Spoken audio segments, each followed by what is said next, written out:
नमस्कार दोस्तों, आज के हमारे इस वीडियो में हम आपके लिए रोट चौदस की व्रत कथा लेकर आए हैं। एक समय की बात है, किसी गांव में एक साहूकार और साहूकारनी रहते थे। उनके एक बेटा और एक बहू थे। साहूकार का बेटा धन कमाने विदेश जाता है। जाते समय अपनी माँ से कहता है, माँ, मैं जब तक नहीं आऊं तब तक परिंदे का पानी खत्म मत होने देना और चूल्हे की आग बुझने मत देना। ये कहकर वो परदेश चला जाता है।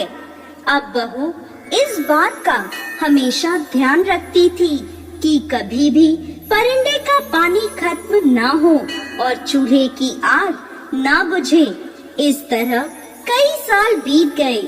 एक दिन उनके घर की चूल्हे की आग बुझ जाती है और परिंदे का पानी भी खत्म हो जाता है।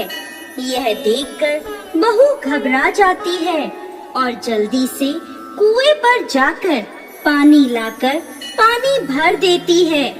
अब वह आग मांगने पड़ोस में जाती है। पड़ोसन उससे कहती है, आज हमारे घर में कुछ भी उधार नहीं दिया जाता। बहू पूछती है, ऐसा क्यों? तब पड़ोसन उसे बताती है कि आज रोट चौदस है। आज हम पूरा घर लीपते हैं। परिंदे का पानी गिराकर साफ पानी भरा जाता है और फिर अनाज पीसकर उससे रोट बनाते हैं, जिनकी पूजा करके कथा कहानी कहकर खाना खाया जाता है। यह सुनकर बहू सोचती है कि जब उसके चूल्हे की आग बुझ गई है तो वो भी इस व्रत को कर ले। वह घर आकर पूरा घर लीपती है, परिंदे को साफ करती है। यह देखकर उसकी सास उस पर नाराज होती है। जब मेरे बेटे ने मना किया था, फिर तूने चूल्हे की आग क्यों बुझा दी? परिंदे का पानी क्यों बदल दिया? बहू कोई जवाब नहीं देती और अपने काम में लगी रहती है। वह नहा धोकर अनाज पीसकर नई आग जलाकर रोट बनाती है। उस रोट में वह दूध, सूत, दूब, चना, धना, दही 7 चीजें डालकर रोट बनाती है। पूजा करके अपने सास ससुर को रोट खिलाती है और फिर खुद भी खाना खा लेती है। उस दिन उसका पति परदेश से धन कमाकर घर वापस लौटता है।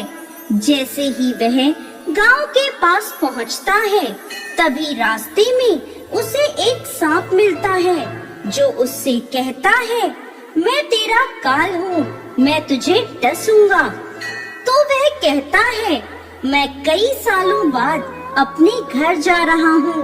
मेरे बूढ़े माँ बाप मेरा रास्ता देख रहे हैं। मुझे उनसे मिल लेने दे, फिर रात को तू मेरे घर आना। मैं अपनी पत्नी की चोटी पलंग से लटका कर रखूंगा। तुम उस पर चढ़ जाना और मुझे डस लेना। सांप उसकी बात मान लेता है और उसे जाने देता है। अब वह लड़का घर पहुंचता है, खाना खाकर सोने जाता है। उसकी पत्नी थकी हुई होती है। वह रोट को कहानी सुनाकर अपने कमरे में रखकर सो जाती है, लेकिन उसके पति को नींद नहीं आती, क्योंकि उसे पता था कि आज रात सांप आकर उसे डसेगा। आधी रात के बाद सांप आता है और बहू की चोटी से ऊपर चढ़ने लगता है। अब रोट में बैठे धना, चना, दूध, सूत सब सोचने लगते हैं, इस बहू ने पहली बार रोट बनाए हैं। यदि आज इसके पति को सांप ने डस लिया तो हमें कोई नहीं मानेगा, ना ही कोई पूजा करेगा। इसलिए हमें इस सांप को मारकर इसके पति को बचाना होगा।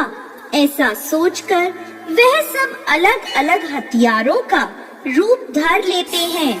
कोई तलवार, कोई ढाल तो कोई कटार बनकर रोड से निकलकर उस सांप को मारकर टोकरी से ढक देते हैं और वापस रोड में चले जाते हैं। अब बहू का पति चुपचाप ये सब देखता रहता है।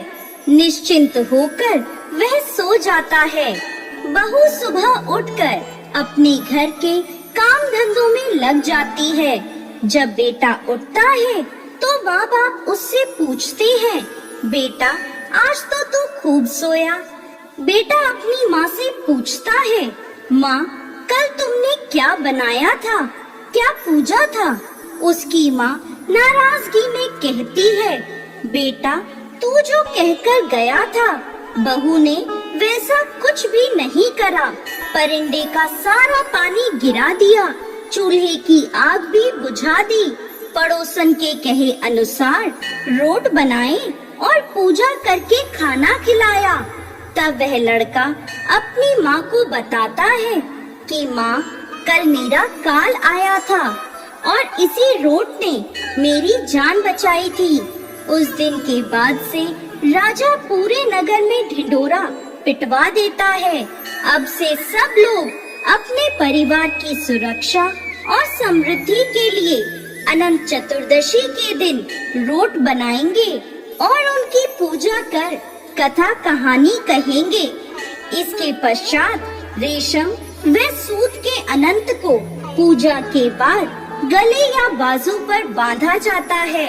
हे रोट महाराज, जैसे बहू पर टूटे वैसे सबको टूटना। कथा अधूरी हो तो पूरी करना, पूरी हो तो मान करना। जय अनंत भगवान।